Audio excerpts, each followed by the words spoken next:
স্বাগত জানাচ্ছি ডিবিসি খেলার দুনিয়ায়। দেশ বিদেশের খেলাধুলার নানা খবর নিয়ে আপনাদের সাথে আছি মোহাম্মদ নাজিম। কিছু সংবাদের বিশ্লেষণে আলোচনা করতে আমাদের সাথে স্টুডিওতে উপস্থিত আছেন ক্রীড়া সাংবাদিক আরাফাত জুবায়ের। আপনাকে স্বাগত জানাচ্ছি। আমরা আলোচনা করব যেমনটা আপনি গতকালকে ম্যাচ দেখেছেন, বাংলাদেশ ভারতের বিপক্ষে অসাধারণ একটা জয় পেয়েছে। ব্যবধানটা কম হলেও বাংলাদেশ যে জয়টা পেয়েছে এশিয়ান কাপ বাছাইয়ে প্রথম একটা জয়।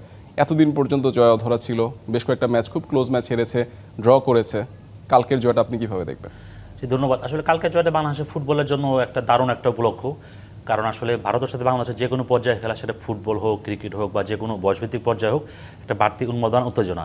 এবং সেখানে দেশের অন্যতম জনপ্রিয় খেলা ফুটবলে আপনার 22 বছর আপনি ভারতকে হারাতে পারেননি। তো সেখানে আপনার ঘরের মাটিতে আপনি প্রায় 25,000 দর্শকের সামনে যে জয়টা, এটা বাংলাদেশের ফুটবলে একটা অন্যতম বিশেষ দিন।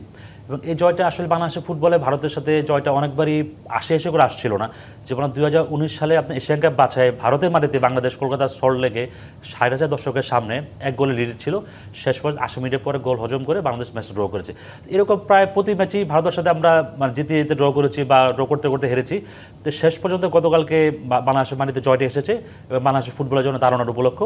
এবং এটা বাংলাদেশের ফুটবল, আশা করি ফুটবলাররা এতে অনুপ্রাণিত হবেন এবং ফুটবল ফেডারেশন এখান থেকে আপনার ভালো দিক নির্দেশনা দিয়ে বাংলাদেশের ফুটবল এগিয়ে নিয়ে যাবেন। আর একটা বড় বিষয় হচ্ছে যেটা, বাংলাদেশের ফুটবল অত্যন্ত জনপ্রিয় খেলা এবং 70-80 দশকে ফুটবলের যে তুমুল জনপ্রিয়তা ছিল, এরপর মানুষ ফুটবলকে ভালোবেসেছে। বিশ্বকাপ হলে আমরা দেখি সারা বিশ্বে যে উন্মাদনা বাংলাদেশকে নিয়ে আলোচনা হয় এবং আর্জেন্টিনার প্রেস কনফারেন্সে কিন্তু আর্জেন্টিনার যে বাংলাদেশ সমর্থক সেটা আলোচনা হয়। কিন্তু সেই রকম উন্মাদনা কিন্তু আমরা জাতীয় দলে আবার শুরু হয়েছে নতুন করে আবার। এটা কারণ কি? হামজা চৌধুরী।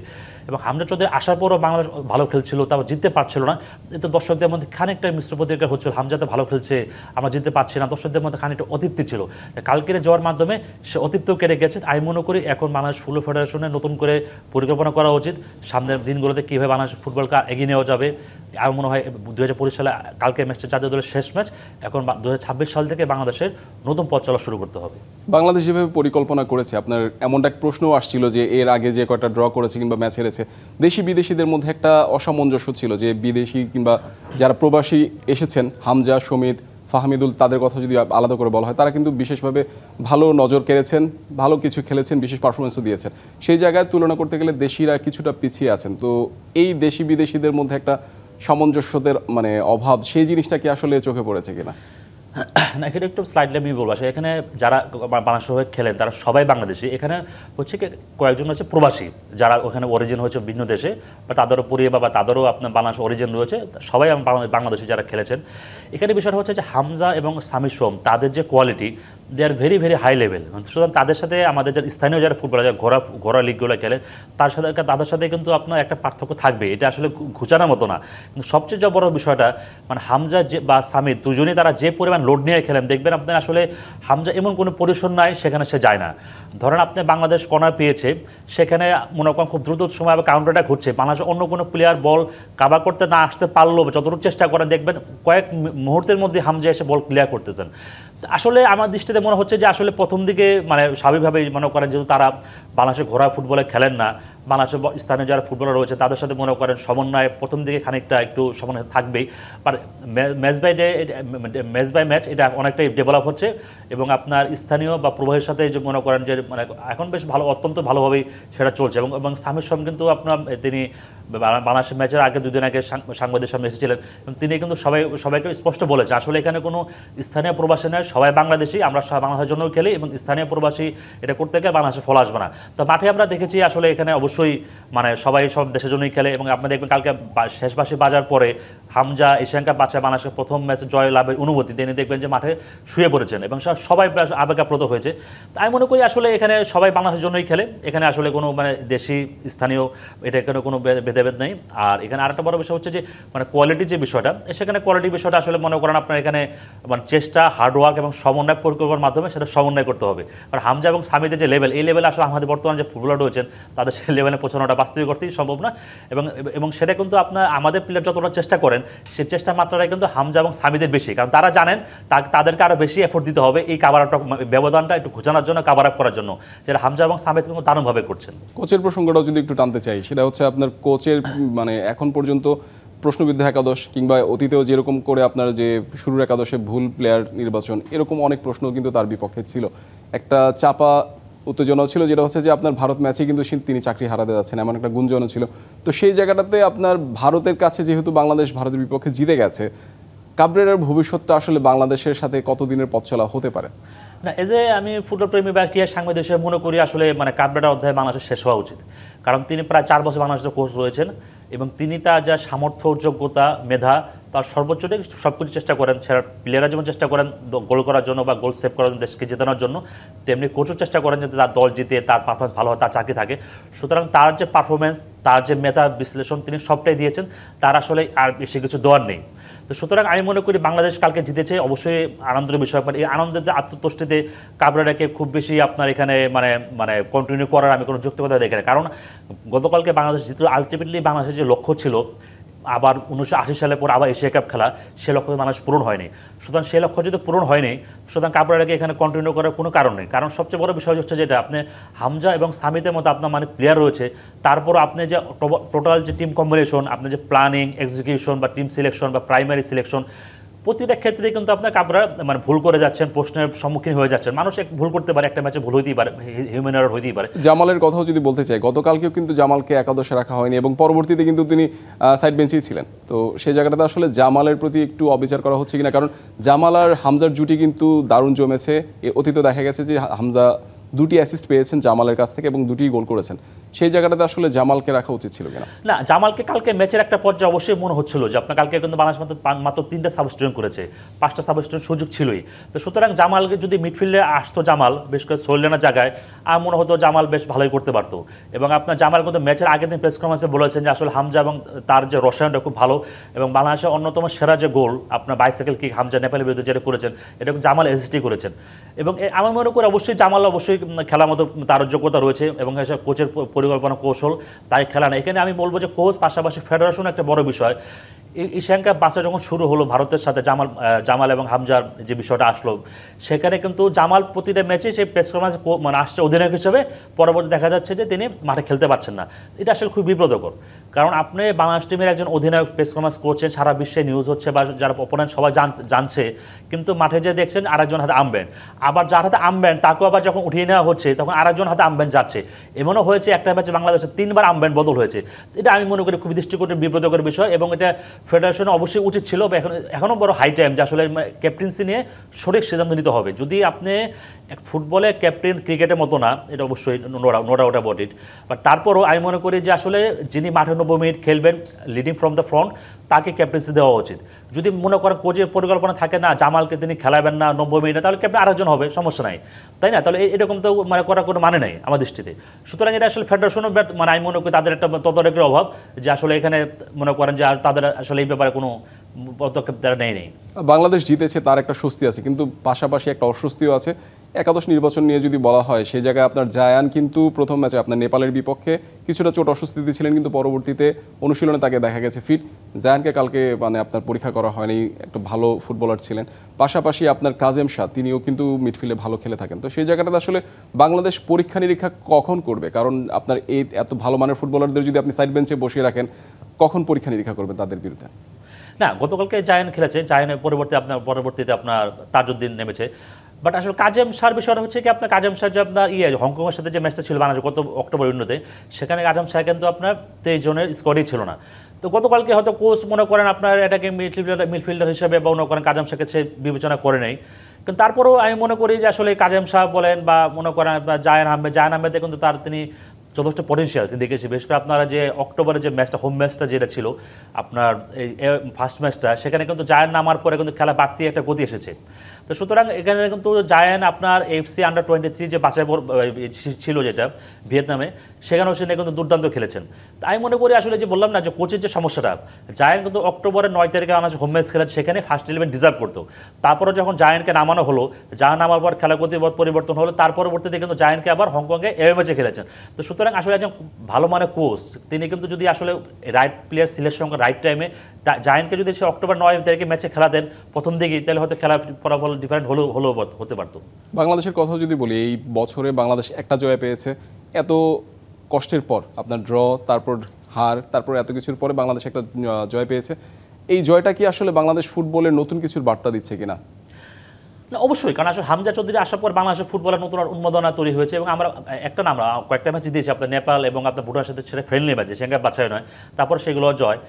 আর একটা বিষয় হচ্ছে যে আসলে এই ম্যাচ জেতার পরে আসলে বাংলাদেশের ফুটবলটা আসলে অবশ্যই নতুন একটা মাত্রা পেয়েছে, কারণ মানে দক্ষিণ এশিয়ার মধ্যে ভারত একটা সেরা দল, যদিও এইবারে যে টিমটা এসেছে তাদের মানে দলীয় শক্তির মাত্রা অনেকটা কম, কারণ এখানে আপনার মোহনবাগানের একজন গুরুত্বপূর্ণ প্লেয়ার আসে নাই, এটাও একটা বাস্তবতার বিষয়। তারপরে বলবো যে কোনো ফর্মেটই হোক, মানে ভারতকে বাংলাদেশ 22 বছর পর হারিয়েছে, এটা অবশ্যই নতুন একটা বার্তা দেয়, যে কারণ আসলে বাংলাদেশের সক্ষমতা যে রয়েছে, জেতার সক্ষমতা রয়েছে, এবং ভারত কিন্তু এই যে এবারে বাংলাদেশ যে এশিয়া বাছাই যে গ্রুপে রয়েছে, সি গ্রুপে ভারত হচ্ছে সবচেয়ে শীর্ষ র্যাঙ্কিং স্থানীয় দল, যেটা আপনি সিঙ্গাপুর এবং আপনার হংকং আছে তাদের র্যাঙ্কিং বেশি। সুতরাং বাংলাদেশ প্রায় 50 ধাপ উপরে একটা দলকে হারাতে পারে, এই যে একটা আত্মবিশ্বাস, এটা কিন্তু বাংলাদেশ ভারতের মাধ্যমে হারানোর মাধ্যমে বাংলাদেশ পেয়ে গেল। আমি মনে করি অবশ্যই এখন বাফুফের সুনির্দিষ্ট পরিকল্পনা করা উচিত, বাফুফে আগামী 2026 সালে কোন কোন টিমের সাথে ফ্রেন্ডলি ম্যাচ খেলবে, বা অবশ্যই কোচের বিষয় গুরুত্বপূর্ণ, কারণ কোচের উপর নির্ভর করে। আমি মনে করি মার্চে যে ম্যাচটা রয়েছে সেই ম্যাচের আগে বাফুফের আসলে একটা সিদ্ধান্ত নেওয়া উচিত, মানে তার নতুন কোচ কাকে নিতে চায় বা কী করবে, কারণটা কি ব্যাখ্যা দিয়ে নেই। কারণ হচ্ছে কি আপনার আগামী বছর ব্যস্ততম বছর ফুটবলের জন্য, কারণ সাধারণত ফুটবলে উইন্ডোগুলো থাকে মার্চ, জুন, সেপ্টেম্বর, অক্টোবর, নভেম্বরেই। মার্চেও একটা উইন্ডো রয়েছে ফিফা উইন্ডো, এরপরে জুনে বিশ্বকাপ। তো বিশ্বকাপের কারণে আসলে 2026 সালে সে অর্থ উইন্ডো থাকবে না। এরপরে বাংলাদেশের গুরুত্বপূর্ণ খেলা রয়েছে আপনার এশিয়ান গেমস, যেটা খুব গুরুত্বপূর্ণ, সেখানে আপনার মূলত 29 দলের প্লেয়ারে খেলেন আর 3 জন সিনিয়র প্লেয়ারে খেলেন।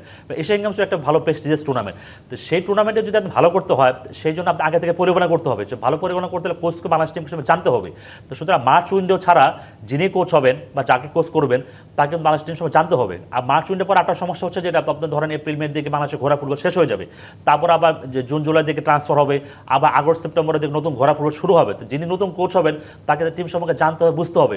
সুতরাং আমি মনে করি যদি এখন যদি মার্চে যদি নতুন কোনো কোচ আসেন, তিনি মার্চ ম্যাচটাকে সিঙ্গে বসে তখন একটা এক্সপেরিমেন্ট আর কি, তিনি পরীক্ষা নিরীক্ষা করতে পারেন বা তার নতুন কোচ দেখতে পারেন, তার পরবর্তীতে মনে হয় এশিয়ান গেমসের জন্য দল সাজানো উচিত। মনে হয় একটা বিষয় যদি জানতে চাই, বাংলাদেশ ফুটবলের ক্রেজটা কিন্তু এখন অনেকটা মাত্রা পেয়েছে নতুন, আপনি যেভাবে বলছিলেন যে ক্রিকেটকে ছাপিয়ে যাওয়ার মতো একটা কিন্তু উপকরণও পেয়ে গেছে। বাংলাদেশের ফুটবলের যে উন্মাদনা সেটা কিন্তু গতকালকে টের পাওয়া গেছে, কিন্তু কালে ভদ্রে খেলা হয় বাংলাদেশের ফুটবলের। আপনার ম্যাচ এখনো পর্যন্ত যে কয়টি খেলেছে খুবই গুটি কয়েক ম্যাচ খেলেছে, যখনই এরকম ম্যাচ হয় বাংলাদেশে একটা উৎসবের উপলক্ষ তৈরি হয়, আবার পরবর্তী ম্যাচ মার্চে, পরবর্তী বছরে। তো সেই জায়গাটাতে আসলে এত বড় গ্যাপ, তো এই ফুটবলের উন্মাদনাটা কি টিকে থাকবে কিনা? আসলে এটা আসলে এখন মানে বিশ্ব ফুটবলের সংস্কৃতি এরকম, আসলে আপনার যে ফিফা উইন্ডোর বাইরে আসলে আপনার ম্যাচ আয়োজন করা কঠিন, এবং ম্যাচ আপনি যদি আয়োজনও করেন তাহলে র্যাঙ্কিংয়ে সে একটা প্রভাব পড়বে না। এবং একটা ম্যাচ আয়োজনের ক্ষেত্রে অনেক ব্যয়, লজিস্টিক, আর সবচেয়ে যে বড় বিষয়টা, ফুটবলে কিন্তু আপনার প্লেয়াররা ক্লাব এসে চুক্তিবদ্ধ। এখন আপনি ম্যাচ আয়োজন ফিফা উইন্ডোর বাইরে ম্যাচ আয়োজন করলেন, ওখানে আপনি যদি ক্লাব প্লেয়ার চাইলে নাও ছাড়তে পারে। এবং সবচেয়ে বড় বিষয় একটা বাংলাদেশেও যেটা সাম্প্রতিক সময় ঘটেছে, আপনার মনে করেন যখন ন্যাশনাল টিম প্লেয়ার কল করেছেন, বসুন্ধরা কিন্তু প্লেয়ার ছাড়েনি, এটা কিন্তু আইনত তারা সঠিক রয়েছেন, কারণ আইনত হচ্ছে যে আপনার ফুটবল মানে ম্যাচের 72 ঘন্টা আগে তার প্লেয়ার ছাড়তে বাধ্য, এর আগে বাধ্য নয়। যেমন যে কারণে কিন্তু আপনার ইন্ডিয়া মোহনবাগান প্লেয়ার ছাড়েনি, যে কারণে এবং রাগ করে কিন্তু আপনার ইন্ডিয়ান কোচ খালেদ জামিল প্লেয়ারদেরকে আনে নেই। আসলে এটা বাস্তবিক দৃষ্টিকোণ থেকে আসলে মানে এই ফিফা উইন্ডোর বাইরে ম্যাচ আয়োজন করা খুবই কঠিন। তারপরেও আমি মনে করি যে বাফুফের উচিত এই যে উন্মাদনা তৈরি হয়েছে এটা ঘোড়া ফুটবল কাজে লাগানো, কারণ ফুটবল হচ্ছে ক্লাব নির্ভর খেলা। আপনি যদি ঘোড়া ফুটবলকে একটু ব্র্যান্ডিং করতে পারেন, ঘোড়া ফুটবলের মান বেশ, ঘোড়া ফুটবল যদি মানুষ আকৃষ্ট হয়, মূলত আবহানী মহাবারা বড় টিম বসুন্ধরা কিংস, ঘোড়া ফুটবলটা যদি জাগ্রত হয়, তাহলে আমি মনে করি ফুটবলটা আসলে প্রকৃত অর্থে আগে সেই 70-80 দশকের যে জাগরণ বা ভালোবাসা সম্পূর্ণরূপে ফিরে এসেছে। বাংলাদেশের মানুষ কিন্তু ধরেন আপনি এখন ফুটবল মাঠে আসছে দর্শক খেলা দেখতে, বাট আপনি বিগত 10-12 বছরে কিন্তু মানুষ, আমি সবসময় জাতীয় দলে খেলা তারা খোঁজখবর রেখেছে, হয়তো বা পত্রিকা পাতায় রেখেছে, টেলিভিশনে দেখেছে, বা সাম্প্রতিক সময় বিগত 8-10 বছর আপনার সেটা টিভিতে অনলাইনে ফলো করেছে। মাঠে আসার প্রবণতা কিছুটা কম ছিল, হামজা আসার পরে সেটা পূর্ণদমে এসেছে আর কি। কিন্তু তারপরেও আমি মনে করি যে ঘরোয়া ফুটবলে যদি আপনার মানুষ মাঠে যায়, তো সেটা ফুটবলের প্রকৃত জাগরণ। এই জন্য ফেডারেশন যে কাজগুলো করতে হবে, আপনার যেমন আপনার যে মাঠ খুবই আপনার নিম্নমানের মাঠে খেলা হয়, এই মাঠে খেলাটা ফুটবলের জন্য ঝুঁকিপূর্ণ। ক্রীড়া উপদেষ্টা 2 কোটি টাকা পুরস্কার ঘোষণা করেছেন। ভারতের বিপক্ষে জয়ের পর এত বড় একটা উপলক্ষ তৈরি হওয়ার পর ফুটবলারদের খুশি করার জন্য তিনি কিন্তু এগিয়ে এসেছেন, কেমন মনে হলো? না, আসলে ভারতের বিপক্ষে জয়টা বাংলাদেশের প্রেক্ষাপটে ফুটবলের জন্য বেশ বড় জয়, এবং ক্রীড়া উপদেষ্টা একজন ক্রীড়ামোদী মানুষ এবং তিনি তার সাথে বহিঃপ্রকাশ করেছেন। বাট আমি মনে করি আসলে মানে এই যে ক্রীড়াঙ্গনের সাফল্য আসার পরে ক্রীড়া মন্ত্রণালয় উপদেষ্টা বা বিভিন্ন ফেডারেশন যে ঘোষণাগুলো করে, এটা সুনির্দিষ্ট পলিসি থাকা উচিত। আসলে বাংলাদেশ কিন্তু কালকে ম্যাচটা ভারতের জিতেছে, বেশ আমরা সবাই খুশি, আনন্দিত, বাংলাদেশ পুরো দেশবাসী আনন্দিত। বাট আলটিমেটলি যে মূল লক্ষ্যটা এসে এএফসি টুর্নামেন্টের যে বাছাই, আমরা কিন্তু কোয়ালিফাই করতে পারিনি। আমার মনে হয় যে কোয়ালিফাই করতে পারলে সেটা বড় অঙ্ক হলে খুব ভালো হতো। অবশ্যই উপদেষ্টা মধ্যে দিয়েছেন, এটা তার মানে বেশ উদারতা বা ফুটবলের প্রতি ভালোবাসা। আমি মনে করি আসলে এখানে ক্রীড়া মন্ত্রণালয়ের সুনির্দিষ্ট একটা নীতিমালা থাকা উচিত, যে আসলে কোন পর্যায়ে টুর্নামেন্টে, সেটা ব্যক্তিগত হোক বা মনে করেন দলীয় হোক, কোন পর্যায়ের খেলা, এরকম একটা নীতিমালা থাকা উচিত। কারণ আপনি দেখেন ক্রীড়া উপদেষ্টা মহোদয় কিন্তু কিছুদিন আগে বাংলাদেশ নারী দল প্রথমবারের মতো এশিয়া কাপে খেলবে, তাদেরকে তিনি 50 লাখ টাকা দিয়েছেন। এশিয়া কাপ প্রথমবার মধ্যে খেলবে, সেখানে 50 লাখ। আর সেখানে কিন্তু আপনার এখানে একটা এফসি কাপ বাছাই ম্যাচে ভারতকে শুধু হারিয়েছেন, সেখানে 2 কোটি টাকা। আবার দেখেন এখানে সাব বাংলাদেশ চ্যাম্পিয়ন হলো, সেখানে আবার 1 কোটি টাকা দিয়েছেন। আসলে এটা তো কোনো আসলে যদি নিতে পারেন না, তিনি তার যেটা পছন্দ বা দিতেই পারেন, এটা কোনো বাধা ধরার নিয়ম নেই। আমার মতে আসলে একটা সুনির্দিষ্ট নীতিমালা হওয়া উচিত, কোন স্তরে খেলা হলে চ্যাম্পিয়ন হলে কত, বা একটা নতুন স্তরে উন্নতি হলে কত, বা কোন টিমকে হারাতে পারলে যদি র্যাঙ্কিংয়ে অধিক দলকে হারাতে পারে সেরকম একটা কত। যেমন আপনি দেখেন হেভিয়ার ক্যাবরেরা, তার সাথে যে বাফুফের চুক্তি আমি জানি যে কোনো বাংলাদেশ যদি কোনো ম্যাচে জিততে পারে তাহলে তিনি মানে $1000 বোনাস পাবেন। তখন দেখেন আপনি এই যে আমি যতটুকু বুঝতে পারি আর কি, মানে তার বিভিন্ন কর্মকাণ্ডে নেপাল বা ভুটানের সাথে তিনি বারবার বেছে নেন কেন? কারণ ওখানে তার যাওয়ার সম্ভাবনা বেশি, যদি জিততে পারেন তাহলে তার মনে করেন বোনাস আসবে। আবার যদি দেখেন যদি আপনার নিজের টিমের সাথে হারেন তাহলে তার মনে করেন পানিশমেন্ট হওয়া উচিত, সেটা কিন্তু চুক্তিতে নেই। এরকম আমি মনে করি আসলে বাফুফের একটা পরিকল্পনা করা উচিত, যে আসলে ন্যাশনাল টিমে যারা খেলেন তারা আসলে মনে করেন যে সেরকম আর্থিকভাবে তারা পান না, সম্মানই পান না, দেশের জন্যই খেলেন, হালকা কিছু পকেট মানি থাকে, যেটা আসলে এখানে উল্লেখ করাটা হোক অনেকটা ফুলবাজন বিব্রতকর হবে।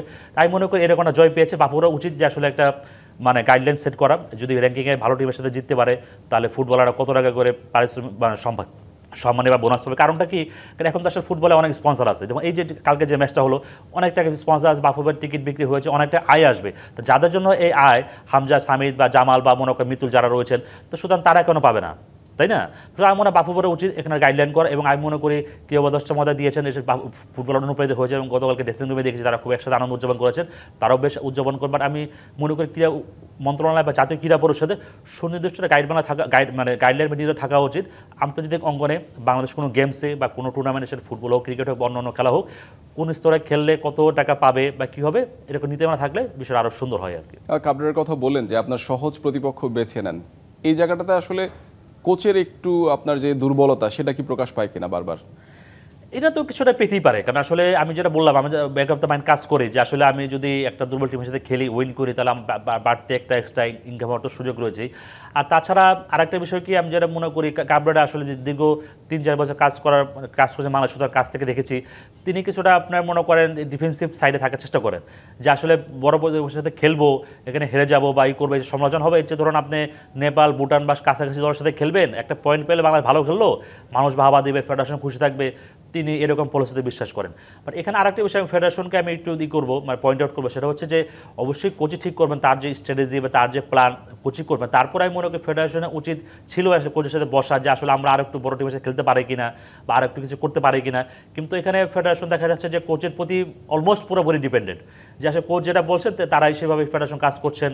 অনেক সময় এটাও হয় আসলে, অনেক সময় মনে করেন আপনি ভালো টিমের সাথে খেলতে গেলেও আপনার মানে সুযোগ মিলে না, তাদের নানাবিধ কন্ডিশন থাকে, এটাও বাস্তবতা। আলটিমেটলি মনে করে মূলত এটা থাকে আপনার মোটিভটা থাকে কোচের দৃষ্টিকোণ থেকে, কোচ চান যে তুলনামূলক যে ফাইট করতে পারবেন বা তার জয়ের সম্ভাবনা আছে, তিনি ভালো করতে পারবেন, এরকম দলের সাথে তিনি খেলতে চান। আমরা একটু ম্যাচে ফিরি, যদি আমরা বলি যেটা হচ্ছে যে হামজা গতকালকে ম্যাচ জেতার পর তার যে আবেগের বহিঃপ্রকাশ, সেটা কিন্তু সবার চোখে পড়েছে। আপনার ম্যাচ শেষে যখন আপনার প্রেস কনফারেন্সে আসলেন, তখন তিনি কিন্তু বারবার বলছিলেন যে আসলে বাংলাদেশের জন্য এই জয়টা তার লেস্টার সিটি থেকে যে আপনার যেরকম বড় বড় ম্যাচ জিতেছে, তার তুলনায় কিন্তু বাংলাদেশের এই জয়টাকে তিনি বড় করে দেখছেন। হামজার এইরকম যে আপনার দেশপ্রেম, সেটা নিশ্চয়ই বাকিদেরকেও উদ্বুদ্ধ করবে ভালো খেলতে। আসলে মানে হামজা চৌধুরী অনেক বড় ফুটবলার, এটা নিয়ে বলার বা আলোচনার কিছু নেই। বাট তারপর আমি মনে করি হামজা বড় ফুটবলার চেয়ে অনেক বড়ভাবে মানুষ, এত ডাউন টু আর্থ, এত বিনয়ী, যে ধরো মানুষের আসলে হয় না তারকার বিড়ম্বনা বা তারকা খেতে বিড়ম্বনা, মানুষ তার সাথে ছবি তুলতে যায়, তার সাথে অটোগ্রাফ নিতে যায়। কখনোই তিনি বাংলাদেশের হয়ে খেলার পর থেকে বা যতদিন আসছেন তিনি, কখনোই তার মুখে বিরক্তির কোনো ছাপ দেখিনি। এত ক্লান্তি, তারপরও যদি কেউ হোটেলে যায়, তারপর সে চেষ্টা করে, সিকিউরিটি থাকে, ম্যানেজার থাকে, অনেকে চেষ্টা করে তাকে নিবৃত্ত করে, তারপরেও তিনি চেষ্টা করেন সবাইকে খুশি করার জন্য। এই যে মানুষের প্রতি ভালোবাসা, এটা আসলে আনবিলিভেবল। এবং সবচেয়ে বড় যে বিষয়টা তিনি বারবারই বলেছেন, আসলে তিনি কিন্তু বাংলাদেশে এসেছেন, মনে করেন অনেক কষ্ট হয় তার ইংল্যান্ড থেকে আসা যাওয়া, তারপরেও তিনি বাংলাদেশের মানুষের ভালোবাসা উনি খেলতে চাচ্ছেন। এবং কালকে তিনি ক্যাটাগরিকে বলেছেন, হয়তো তিনি লেস্টার সিটিতে মনে করেন অনেক বড় ক্লাব, এফএ কাপ চ্যাম্পিয়ন হয়েছেন, বড় আনন্দের বিষয়, সেটা বৈশ্বিকভাবে অনেক মর্যাদাপূর্ণ, কিন্তু আপনার এই যে বাংলাদেশে কালকে তিনি জয়ের পরে 18 কোটি মানুষ খুশি হয়েছে, 18 কোটি মানুষের মনে তিনি হাসি ফুটাতে পেরেছেন, এটা তার কাছে অনেক বড় বিষয়। এবং এই যে ফুটবলার যে মনে করেন তার যে মানসিকতা, প্রতিনিয়ত তিনি কিন্তু অনেক পরিশ্রম করছেন, মানে আনবিলিভেবল পরিশ্রম করছেন, যে দেখুন যেখানে বল সেখানে হামজা, মানে তার যে দেশপ্রেম, দেশের প্রতি ভালোবাসা এবং প্লেয়ারদের প্রতি যে কমিটমেন্ট। এবং তিনি আজকেও বলেছেন যে যাওয়ার আগে যে আসলে তিনি তার খুব খারাপ লাগছে, আসলে মনে করেন এই যে মার্চে খেলা, আগামী 4-5 মাস খেলা নাই, টিমে থাকতে পারবেন না, তার খুবই খারাপ লাগছে। তার যে এখানে বাংলাদেশের যে অরিজিন রয়েছে, ধরেন তার খালো রয়েছে বা আদার্স মানে আত্মীয় রয়েছে, তাদেরকে অনেক মিস করবেন। আসলে এই যে হামজার মাটির প্রতি যে টান, বাংলাদেশের যে টান, এটা আসলে মানে অবিশ্বাস্য। এবং আসলে আমি মনে করি হামজার যে বিনয়ী ভাব এবং হামজার যে এত বড় প্লেয়ার হয়েও যে তিনি আচরণগুলো করতে পারেন, এটা আসলে বাংলাদেশের অন্য যারা খেলোয়াড় রয়েছেন সবার জন্য শিক্ষণীয়। আমার যে যদি বলতে হয় বা প্রাসঙ্গিকভাবে আমরা দেখে বর্তমানে মানে ক্রিকেটার বেশ জনপ্রিয় অনেক রয়েছেন, বা তারপর তাদের আচরণ প্রেস কনফারেন্সে অনেক সময় দেখে আমরা তারা সাংবাদিকদের সাথে অনেকে কটাক্ষ মন্তব্য করেন বা সমর্থকদের আমরা সাথে। যদি একটু ছোট করে জানতে চাই যে ক্যাপ্টেনের আর্মব্যান্ডটা খুবই গুরুত্বপূর্ণ, হামজাকে কি ক্যাপ্টেন হিসেবে বিবেচনা করা যায় কিনা? না, অবশ্যই বিবেচনা করা যায়। এখানে তো আপনার হামজা লিস্টার সিটির মতো টিমে তিনি ক্যাপ্টেন্সি করে আর্মব্যান্ড পরে থাকে মাঝে মধ্যে, তো সুতরাং লিস্টার সিটির মতো ক্লাবে তিনি আর্মব্যান্ড পড়তে পারেন, তো হোয়াই নট বাংলাদেশ। এবং তিনি লিডিং ফ্রম দ্য ফ্রন্ট, তিনি 90 মিনিট খেলছেন। হামজা ক্যাপ্টেন হলে এবং তার প্রতিও সম্মানের। এবং আরেকটা বিষয় হচ্ছে যে মানুষের সবাই যখন একটা ক্যাপ্টেন যখন মাঠে থাকবে এবং সর্বোচ্চ দিবে, তো অন্যান্য যারা প্লেয়ার রয়েছেন তারাও কিন্তু দেখবে না ক্যাপ্টেন এত ভালো খেলছে, আমাদের আরও আগাতে হবে। অবশ্যই আরেকটা বিষয় যেটা আমি মনে করি, যদিও এটা এখন সময় শেষ, কারণ আপনার যে ন্যাশনাল টিমের যারা ক্যাপ্টেন তাদের কিন্তু আপনার ফিফার ভোট দেয়, ফিফা বেস্ট প্লেয়ার কে হবে। সুতরাং ওই জায়গায় যদি যে ক্যাপ্টেন থাকেন তিনি কিন্তু ভোট দেন। গত বছর কিন্তু আপনার সোহেল রানা ভোট দিয়েছিলেন, কারণ তিনি লাস্ট ম্যাচে ক্যাপ্টেন ছিলেন। এবারও হয় সোহেল রানা ভোট দিতে পারেন সম্ভবত। তো শুধু হামজা যদি ক্যাপ্টেন থাকেন, তাহলে হামজার জন্য সম্মানে তিনি ইংলিশ প্রিমিয়ার লিগে খেলে, ইংলিশ প্রিমিয়ার লিগে চ্যাম্পিয়ন্স লিগ খেলে, ইংলিশ প্রিমিয়ার লিগে খেলেছেন, চ্যাম্পিয়ন্স লিগে খেলছেন।